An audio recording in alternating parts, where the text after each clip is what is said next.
Okay, and then you know that mold is at an all-time high today, which is the I one did thing not. I am allergic to. Yeah, Okay.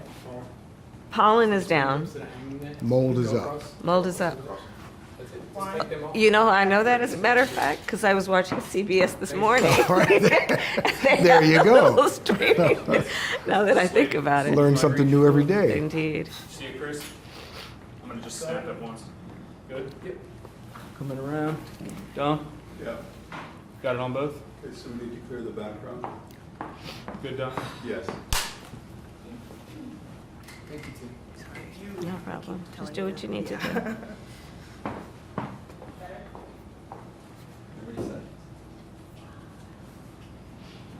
We're all perfectly happy?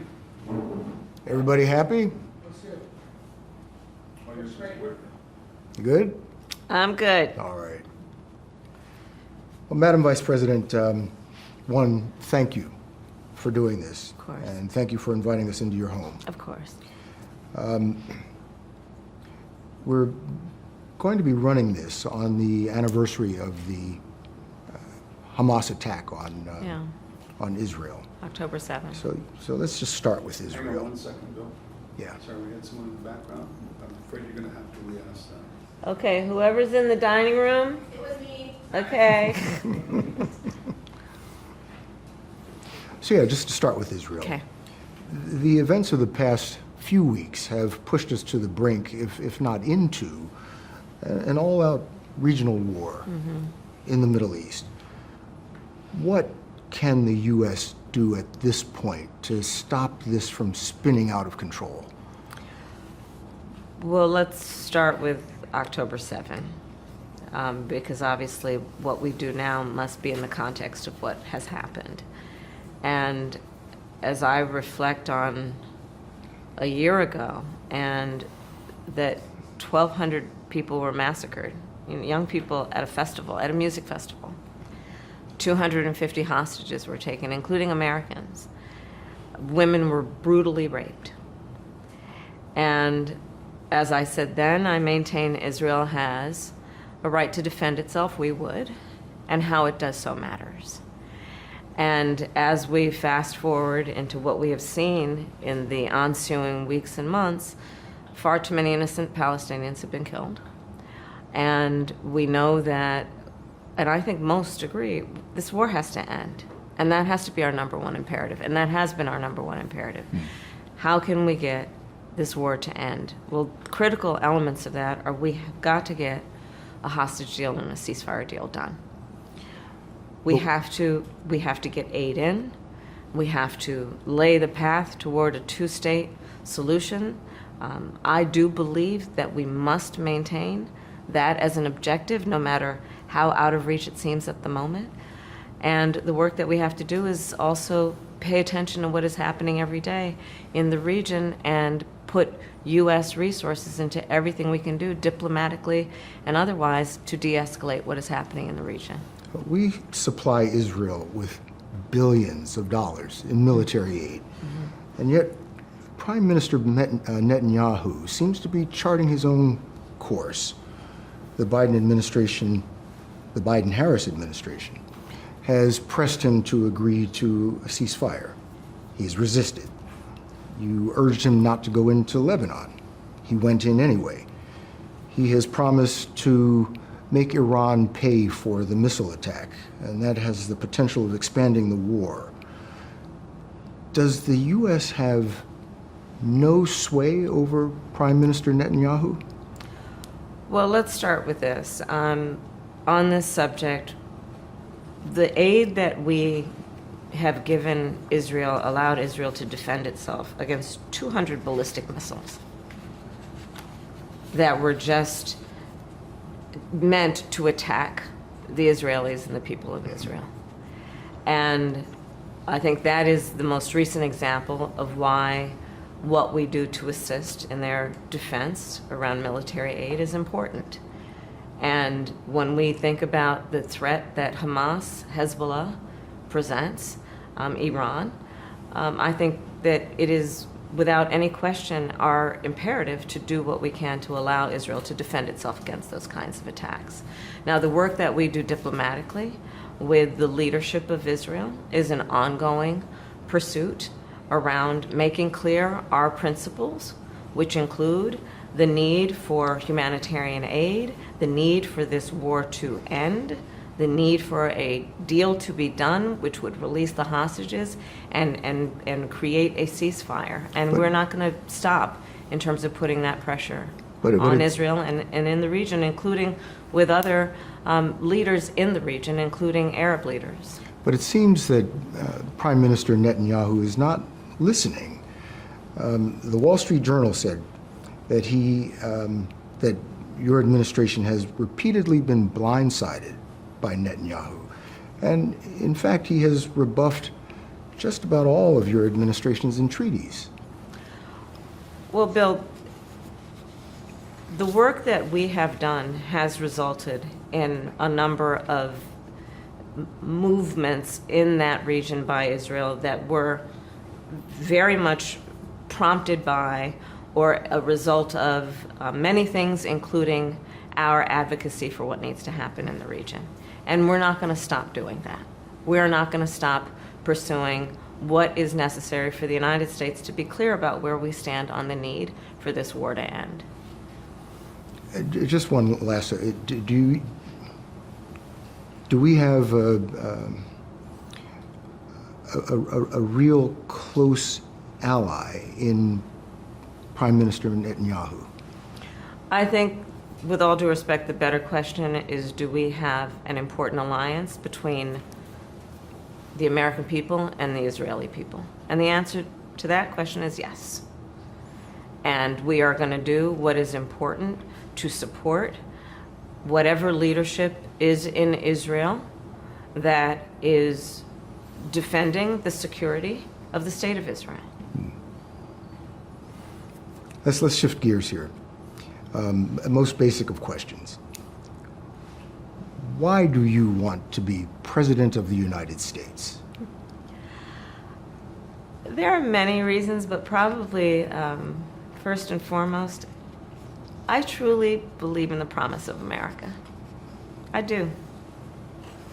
And I love the American people. You know, we are a people who have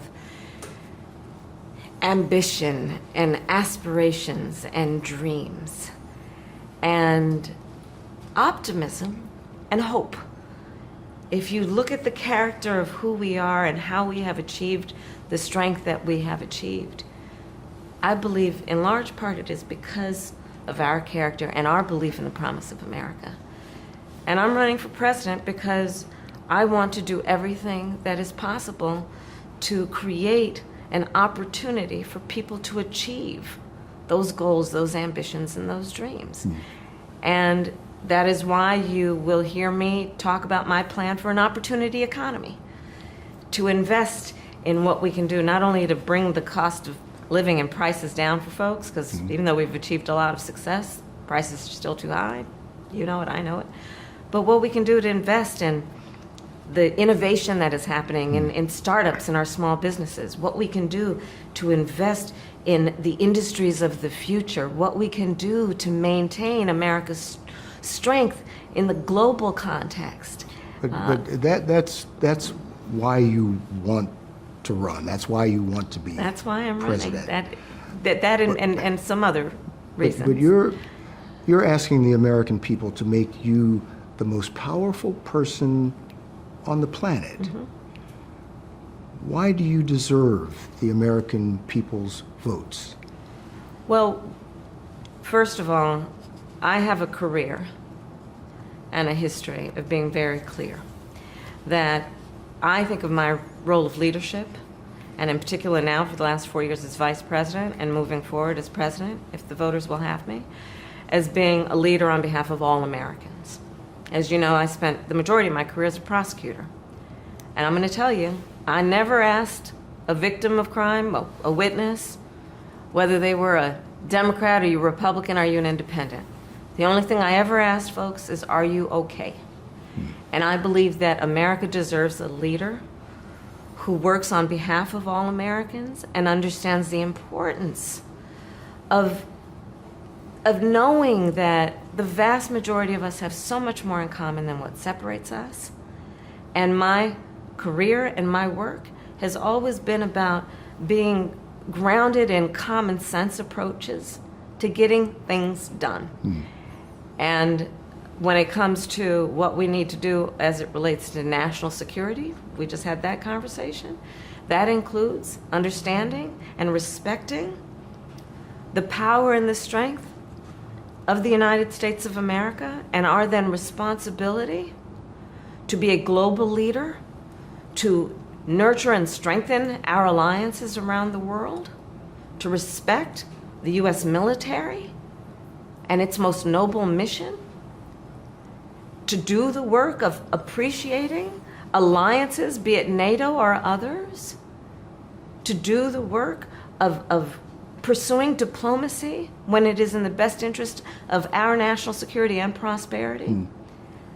And my experiences tell me not only that those must be priorities of the United States of America and the President of the United States of America and the Commander-in-Chief of the United States of America, but also all of those experiences tell me that the American people in this election have a clear choice. Because on the other side of the equation, we are looking at the former President, Donald Trump, who has shown himself to be, when he was a commander-in-chief, someone who gave away America's standing in terms of our principles of standing up to dictators and autocrats. You see how he compliments Putin even today. Someone who was prepared to walk away from our alliances. NATO is the strongest military alliance the world has ever known. We have seen someone in Donald Trump who openly criticizes the United States military, men and women who are prepared to, at great sacrifice, serve our country and defend the principles upon which we were founded. He calls them suckers and losers. But Madam Vice President, a quarter of registered voters still say they don't know you. They don't know what makes you tick. And why do you think that is? I mean, you have been vice president for almost 4 years. You've been on the national scene for longer. What's the disconnect? It's an election, Bill. And I take it seriously that I have to earn everyone's vote. And that's why I'm traveling our country. I've seen you in a few states in the last couple of days. I am talking with folks where they live. I am listening to folks and working to earn the vote of every American. This is an election for President of the United States. No one should be able to take for granted that they can just declare themselves a candidate and automatically receive support. You have to earn it. And that's what I intend to do. Let me tell you what your critics and the columnists say. Okay. They say that the reason so many voters don't know you is that you have changed your position on so many things. You were against fracking, now you're for it. You supported looser immigration policies, now you're tightening them up. You were for Medicare for all, now you're not.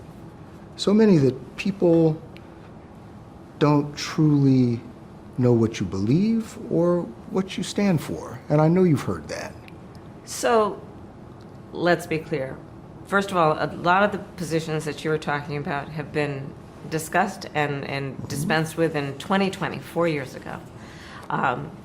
But let me be clear on something. In the last 4 years, I have been Vice President of the United States. Not a senator from a particular state, not coming from a particular state, but Vice President of the United States of America. And I have been traveling our country, and I have been listening to folks and seeking what is possible in terms of common ground, common sense solutions, building consensus. And that is why I have taken the positions that I take. Not dispensing with my values, but understanding we have to, a real leader has to find consensus. So for example, on the issue of fracking, I've been very clear since 2020.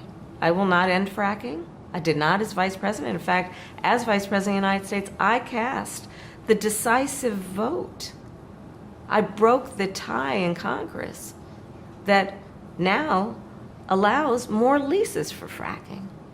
On the issue of health care in America, my value has always been that access to health care should be a right and not just a privilege of those who can afford it, which is why I cast the tie-breaking vote in the United States Congress that has now allowed us to cap the cost of insulin for seniors at $35 a month. The work that I have been a part of and helped lead about capping the cost of prescription medication for our seniors at $2,000 a year, all born out of my belief that we need to bring the price of medication down because it has been too expensive for too many people to the point that they couldn't even afford to fill their prescription. That's why I've been a huge advocate for what we have accomplished finally to allow Medicare to negotiate drug prices on behalf of the American people. You have said that your values haven't changed, but your positions have. And I think people want to know, is this evolution or, as your critics say, opportunism? I think that we should understand the importance of a leader building consensus. I believe in building consensus. And I believe in finding a way that the American people, and we are a diverse people, geographically, regionally, based on whether it be urban, rural, agricultural, we are a diverse people in terms of where we are in our backgrounds. And what the American people do want is that we have leaders who can build consensus, where we can figure out compromise and understand it's not a bad thing, as long as you don't compromise your values, to find common sense solutions. And that has been my approach. Let's move on to the economy. As you were saying, well, first of all, the economy and inflation, those are the primary concerns of the American voters this election year. You just got some blockbuster jobs report, a blockbuster job report the other day. And there are lots of signs that the American economy is doing very well. Better than most countries, I think. But the American people don't seem to be feeling it.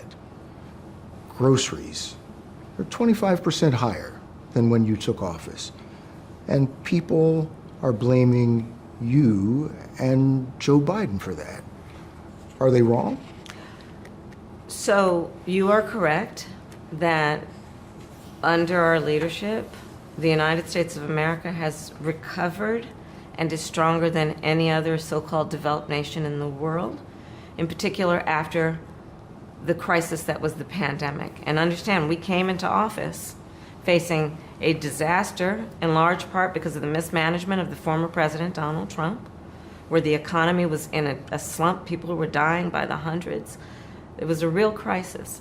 But because of our approach and our work, we now have historic low unemployment in America among all groups of people. We now have an economy that is thriving by all macroeconomic measures. We have recovered in a way that we have created almost 800,000 new manufacturing jobs. We have created over 16 million new jobs as a whole. And to your point, prices are still too high. And I know that, and we need to deal with it, which is why part of my plan, you mentioned groceries. Part of my plan is what we must do to bring down the price of groceries. I'm taking on an issue I've taken on before as Attorney General, the issue of price gouging, which is not all, but some corporations and businesses that take advantage of a crisis and jack prices up, making the cost of groceries and other everyday essentials too expensive for the American people. But I'm taking on the issue of housing. It's a big issue in our country. It's too expensive. There were generations before us that believed they could achieve the American dream, which included home ownership. Now I travel our country. I talk to young people every day. And they are so concerned they'll never be able to afford to buy a home or even start a family because of the cost of housing. So part of my plan is to put the resources into partnering with builders and developers to create incentives for them to build 3 million new homes by the end of my first term. And my plan includes giving first-time home buyers a $25,000 down payment assistance Well, let's- so they can just get their foot in the door. Well, let's talk about that. You want to expand the child tax credit. Yes, I do. You want to give tax breaks to first-time home buyers. Yes, And people starting small businesses. correct. But it is estimated by the Nonpartisan Committee for Responsible Federal Budget that your economic plan would add $3 trillion to the federal deficit over the next decade. How are you going to pay for that? Okay, so the other economists that have reviewed my plan versus my opponent, because this is an election and there are two choices.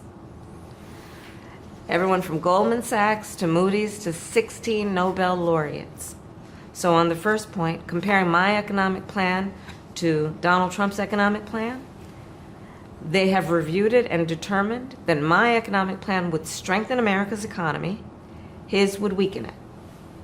16 Nobel laureates, Moody's, others, have determined after reviewing what Donald Trump is proposing that he would induce inflation, increase inflation, and bring about a recession by the middle of next year. But- My plan, Bill, if you don't mind, my plan is about saying that when you invest in small businesses, you invest in the middle class, and you strengthen America's economy. Small businesses are part of the backbone of America's economy. But pardon me, Madam Vice President, the question was, how are you going to pay for it? Well, one of the things is I'm going to make sure that the richest among us who can afford it pay their fair share in taxes. Listen, again, my opponent, when he was president, issued a tax cut for people like himself, billionaires and the biggest corporations. My perspective is everybody needs to pay their fair share. It is not right that teachers and nurses and firefighters are paying a higher tax rate than billionaires and the biggest corporations. But- And I plan on making that fair. But we're dealing with the real world here. But the real world includes... How are you going to get this through Congress? You know, when you talk quietly with a lot of folks in Congress, they know exactly what I'm talking about because their constituents know exactly what I'm talking about. Their constituents are those firefighters and teachers and nurses. Their constituents are middle-class, hardworking folk who know that it is not right that hardworking people are paying a higher tax rate than the richest people who can afford to pay their fair share. So that's how we deal with it. But understand also that this is, yes, it is about how we pay for what we're doing, but understand it doesn't end there. My plan is actually about strengthening America's economy, not just netting zero. My plan is about doing what we can do for small businesses and startups. Right now, the tax deduction, Bill, for a startup, $5,000. In 2024, nary a person going to be able to start a small business with $5,000. So I'm going to extend it to $50,000. My plan is about what we need to do to, yes, expand the child tax credit, because for young families, for the first year of their child's life, $6,000 allows them to buy a crib, a car seat, and just be able to not just get by, but get ahead for that most critical stage of their child's development. We all benefit from that. We all benefit from that. I understand, but that sounds great. It does. It all sounds good. But the reality is these tax cuts have been in place for years. They're about to expire. Yes, and Congress has shown no inclination to move in your direction. I disagree with you. There are plenty of leaders in Congress who understand and know that the Trump tax cuts blew up our federal deficit and care about the deficit in a way that they know. We must address it by making sure that our tax policy reflects fairness and, again, understand none of us, and certainly I cannot afford to be myopic in terms of how I think about strengthening America's economy. And that has to include, where are we investing our resources in a way that we maximize the return on the investment? Let me tell you something. I am a devout public servant, you know that. I am also a capitalist. And I know the limitations of government. Part of the work I've always done and the work I will do as president includes engaging the private sector to join in what we can do, whether it be, again, tax incentives for builders or developers, or what we need to do to increase the work I've already done to get some of our biggest finance houses and corporations to invest in community banks to increase access to capital for small businesses. So all if- of this work must be done, but we have to have a holistic approach that is comprehensive. I guess what I was asking, if all of this makes so much sense, why has this not been done? You're dealing with a Congress that is divided, that many are in opposition to not only you but your policies. So how are you going to make this Bill, come true? if I approached my life as though, well, it's never been done before, therefore it cannot be done, I wouldn't be sitting here in this interview with you. That's the truth. But I do believe that we have to have leadership in our country as we turn the page on all of these sadly powerful forces that have been trying to divide us. We have to turn the page on that and chart a new way forward that is driven by building consensus and building common ground. Listen, you look at my campaign. I am supported by over 200 former members of Mitt Romney, John McCain, both President Bush, and even former President Trump's teams. I have the support of people Republicans who understand what is at stake in this election, be it as it relates to our democracy and our most fundamental principles. And I do believe, based on a collective understanding we have, that America's politics has to get back to the place of encouraging healthy debate, but not division for the sake of division. Just a couple more economic questions here. Sure. Donald Trump says that tariffs on imports, well, that would be the solution to all of our economic woes. You criticize his plan for tariffs, yet the Biden-Harris administration has left many of the Trump-era tariffs in place, especially when it regards China. And President Biden has, in fact, expanded some of those tariffs. Would you continue the Trump-era tariffs if you're elected? So part of the real problem that economists and others have pointed out about Trump's approach in this election, he is advocating what is at least a 20% tariff across the board on everyday necessities and goods, which economists have estimated will cost the average American family more than almost $4,000 a year, more than what they're already paying for everyday but you've got tariffs. goods. But let me get to my point.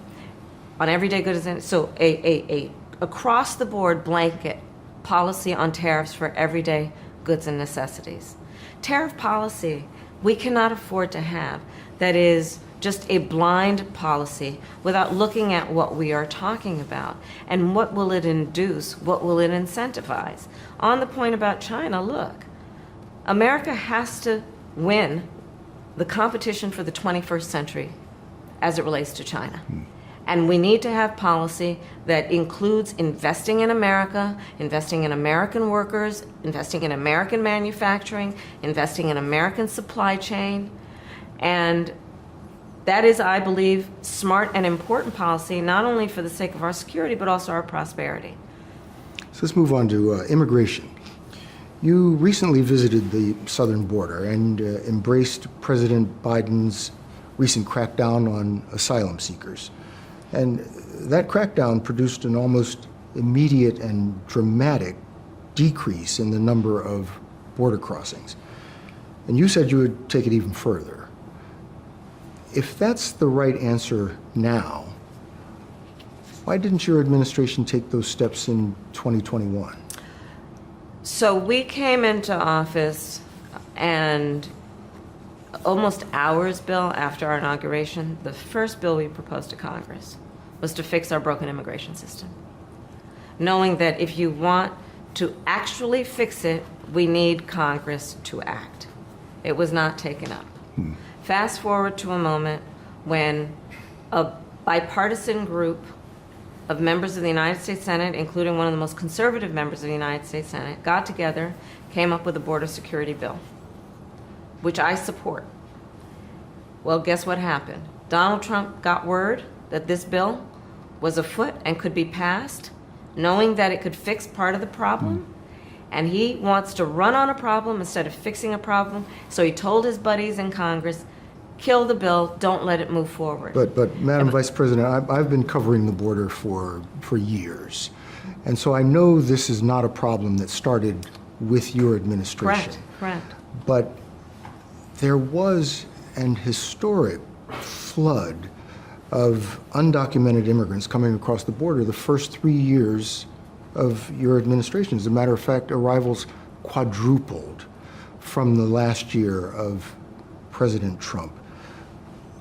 Was it a mistake to loosen the immigration policies as much as you did in 2021? So regionally, and actually globally, we have seen this as an issue. And America's obviously not immune from this issue. But the focus has to be, to your point, you've been covering it for years, it's a long-standing problem. And solutions are at hand. And from day one, literally, we have been offering solutions, which have not been picked up. And then when there was a border security bill, my opponent decided to run on the problem instead of fixing the problem. And understand what that bill would have done. That border security bill would have put 1,500 more agents at the border, which is why the Border Patrol Union supported it. It would have put more resources into stemming the flow of fentanyl. But that was Which is a just this past scourge. year. That was just this past year. What I was asking was it a mistake to kind of allow that flood to happen in the first place? I think the policies that we have been proposing are about fixing a problem, not promoting a problem. Okay? But the numbers did quadruple And the under numbers your today, watch. because of what we have done, we have cut the flow of illegal immigration by half. But should you have done that- We have cut the should you flow have of done that- fentanyl by half, but we need Congress to be able to act, to actually fix the problem. I was just at the border. I'm talking with these incredible men and women who are working around the clock, because again, they don't have the resources they need. We need an act of Congress who carries the purse to do it. Donald Trump told them don't act. I talked with the Border Patrol agents, some of the leaders. Part of the issue that they identified is we need more asylum judges. We need more processing of people who are coming to our border, and the resources aren't there. You know how those resources commensurate with the need get dedicated? Congress has to act. But I guess my question is, it's a pretty simple one. If this is the right answer now, what you tried to do with the bipartisan bill. And what we this tried to do on spring. day one, Bill, and what we tried to do on day one, when we came in, first order of business before we did the Inflation Reduction Act, before we did, successfully, by the way, without one Republican vote, before we did the bipartisan infrastructure bill, before we passed the first meaningful piece of legislation to deal with gun violence in America in 30 years, the first thing we did was to offer a comprehensive solution to create a pathway for citizenship and for people to earn it, and to deal with what we need to do to put more resources to ensure that we are able to heighten our level of security at the border. So we do need to move on because our time is short, but I'm trying to understand how it is that with this emphasis on the border, the numbers of crossings quadrupled under the first 3 years of the Biden-Harris administration. How did that happen? There are a variety of factors that relate to what we have seen globally and what we are not immune from at our own border in terms of what we have seen in terms of surge of immigration and irregular migration. And there are solutions at hand, but we've got to have leaders who are solution-oriented, which we've been and are, and I am going forward, instead of leaders who want to make it a problem they can run on. It's talking about that person you're mentioning right now. You have accused Donald Trump of using racist tropes when it comes to Haitian immigrants in Springfield, Ohio, when it comes to birtherism, when it comes to Charlottesville. In fact, you have called him a racist and divisive. Yet Donald Trump has the support of millions and millions of Americans. How do you explain that?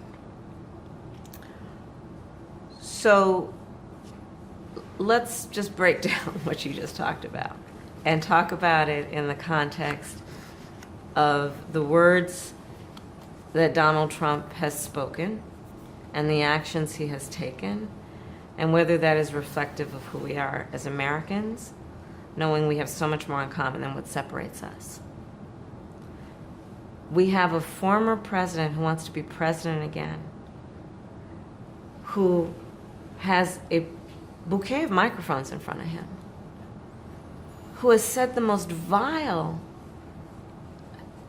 lies about a group of legal immigrants in Springfield, Ohio.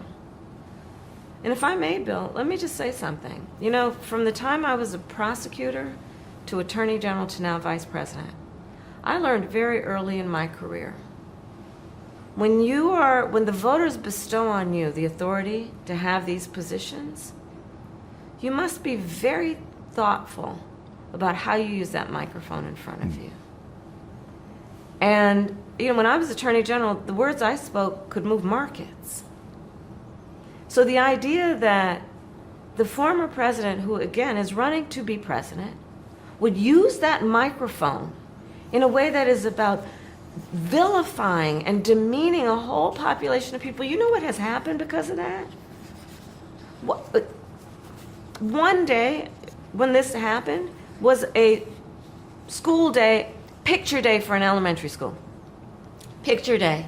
You know what picture day is for our children? They get excited the night before. We put out the clothes they're going to wear. They go to school making sure their faces are clean and their hair is done. And they go to school for picture day. And you know what happened to these children? They had to evacuate that day because of the fear of the threats that were being issued in Springfield because of the words of Donald Trump. So I say that I'm glad you are pointing these comments out that he has made that have resulted in a response by most reasonable people to say it's just wrong. It's just wrong. So you have said you want to be the president of all the people. Yes. With so many people supporting Donald Trump, the man you have called a racist, how do you bridge that seemingly unbridgeable gap? I believe that the people of America want a leader who's not trying to divide us and demean. I believe that the American people recognize that the true measure of the strength of a leader is not based on who you beat down, it's based on who you lift up. And I have traveled around our country, and I've met with people of every background and walk of life, including people who have supported Donald Trump in the past, who say to me they're ready to turn the page, they're exhausted with what he has been doing and that approach, and they want to chart a new way forward for our country. So, was democracy best served by President Biden stepping down and basically handing you a nomination? You didn't have to go through a primary process. You didn't have to fight off other contenders. That's not really the way our system was intended to work. So President Biden made a decision that I think history is going to show is rare among leaders, which was to put country before self. Excuse me.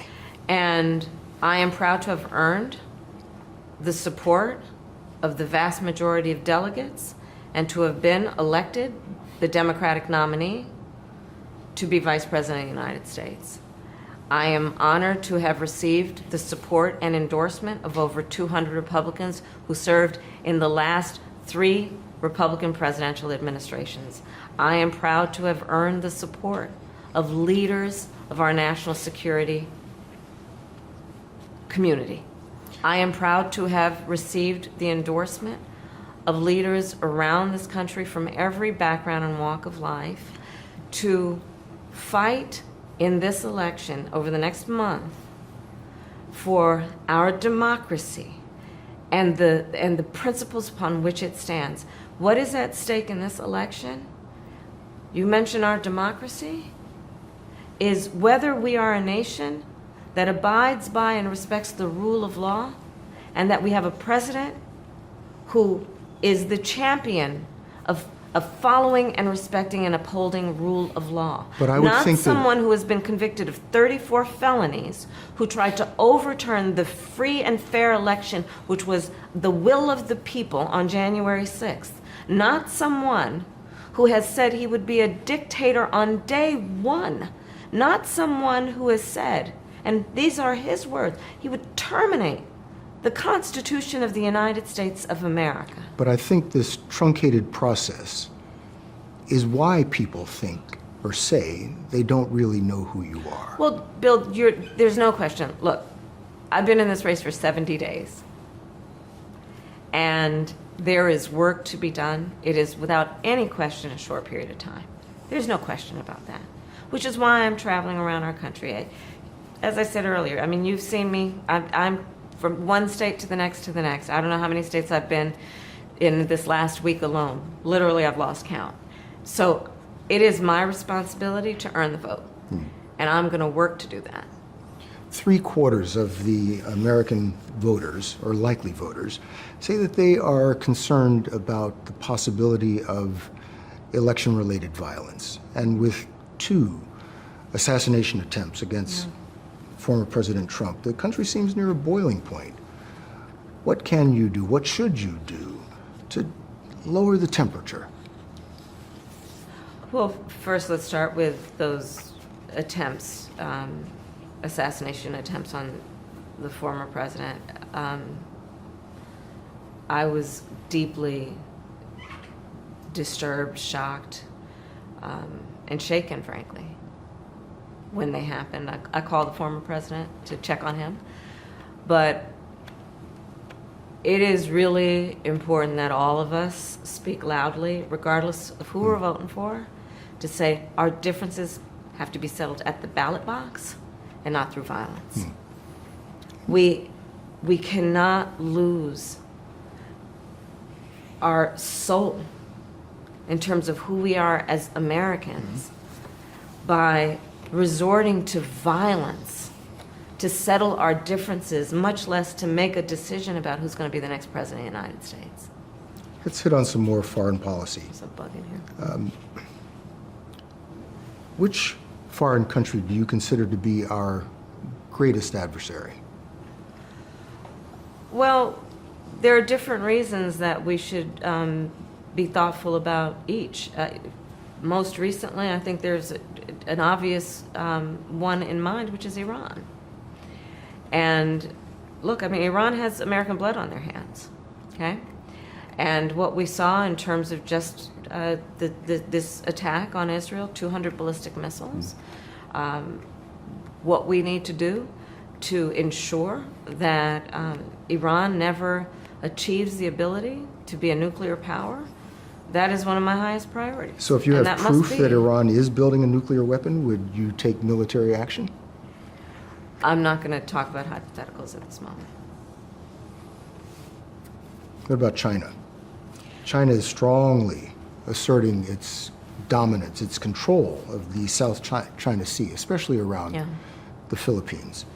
What is the U.S. responsibility for keeping China from simply taking over the South China Sea? Well, I have actually worked very closely with the leaders in the Philippines on just this very issue, and including the work that we are doing in terms of coordination between our military and training and what needs to happen in terms of protecting the freedom of the South China Sea. China, first of all, we must win the competition for the 21st century with China. We must be able to compete and win. We should not seek conflict. But we have to understand that there are parameters in which we must operate that include ensuring, for example, that we protect American business interests. So say if What China we- attacks Taiwan, would we use military force to support Taiwan? Bill, I'm not going to get into hypotheticals, but listen, we need to make sure that we maintain a one China policy, but that includes supporting Taiwan's ability to defend itself, including what we need to do to ensure the freedom of the Taiwan Strait. But on the issue of China, we also, again, we cannot afford to have foreign policy that is myopic. We must be able to also, as it relates to China, continue to do the work that we have begun to deal with the flow of fentanyl coming into the United States. That's a real issue. Again, you talk to families around our country who I on a constant, sadly, regular basis, meet parents and family members of people who have died from fentanyl, young people who have died from fentanyl. Are we going to stop trying to stem the flow of fentanyl? And we have to deal with that and understand China's role in that and our ability to work with China to stop that flow, which we have begun to do and I'm going to continue to do. We need to make sure we have open lines of communication with China, in particular, military to military. So these issues are all, they're multifaceted. So what about Russia and Ukraine? What does the end of the war, what does success look like in ending the war in Ukraine? There will be no success in ending that war without Ukraine and the UN Charter participating in what that success looks like. That being said, America must stand firm in being a leader in defending international rules and norms that include one of the most important, which is the critical nature and importance of sovereignty and territorial integrity. Would you meet with President Vladimir Putin to negotiate a solution to the war in Ukraine?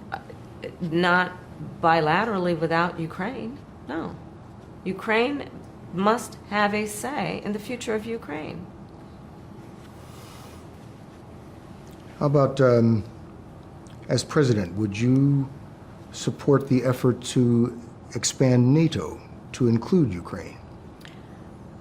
Those are all issues that we will deal with if and when it arrives at that point. Right now, we are supporting Ukraine's ability to defend itself against Russia's unprovoked aggression and doing what we can to continue to build and strengthen the alliance around the support for Ukraine's right to be an independent nation, free from having its borders forcefully taken by Russia. And we are going to continue to work closely with our NATO allies to continue to reinforce America's alliance in the context of NATO. Again, in this election, there's a real difference between me and the former president. I believe in reinforcing the strength of NATO, understanding, again, it is the greatest military alliance the world has ever known. Donald Trump would pull us out of NATO. Donald Trump, if he were president, Putin would be sitting in Kyiv right now. Let's be clear about that. He talks about, oh, he can end it on day one. You know what that is? It's about surrender. Achieving peace and an end to this war is not synonymous with surrender. Those two things are not the same.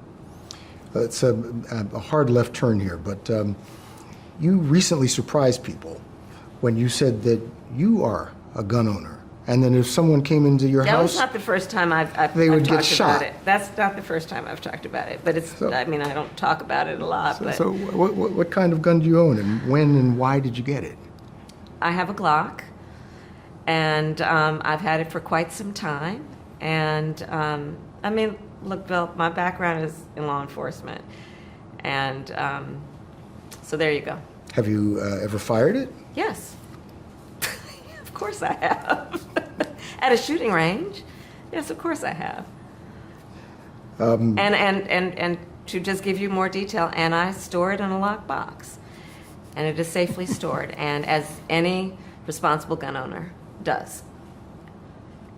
I'm getting the countdown here, but one last thing. You are sitting here with us. The Trump campaign canceled an interview that they had agreed to participate in this broadcast. What do you make of that? Listen, I think that, look, I think that your viewers have options in terms of how they're going to hear from him. And I invite them to watch what he says at his rallies. If he is not going to give your viewers the ability to have a meaningful, thoughtful conversation, question and answer with you, then watch his rallies. And what you're going to hear are comments about fictional characters like Hannibal Lecter. You're going to hear conversations suggesting that human beings are eating their pets. You're going to hear conversations that are about himself and all of his personal grievances. Words that are intended to divide our country is what you will hear. And what you will not hear is anything about you, the listener. You will not hear a plan about how he's going to make your life better. You will not hear a plan about how he's going to strengthen the middle class. You will not hear about how he is going to strengthen small businesses. You will not hear about how he's going to try to bring the country together, find common ground. And Bill, that is why I believe in my soul and heart the American people are ready to turn the page. You have said that the country is exhausted Yes. with the rhetoric and the finger pointing. How about you? Are you exhausted? I'll be exhausted on November 6th. Not now. Not now. Too much to do. Too much to do. Madam Vice President, thank you very much. Thank you. Thank you, Bill. Good to be with you. Oh, can we just get just a little bit of a question, please, so I can get it over the shoulder shot? Yeah. 1 second, just a second. Okay, thank you. You need me talking? Yes, sir. Well, we were talking about how you're going to pay for it, and I mean, I truly do mean it. Your plans are logical, make logical sense. Mm-hmm. The way Washington works is not logical. So how are you going to convince a divided Congress that what you say, your plans, are something that they should all agree to and provide to the American people when they've shown no inclination to do that up to this point? Is that what you needed? Yes, sir. Yes, ma'am. 30 seconds of silence, please, for Room John.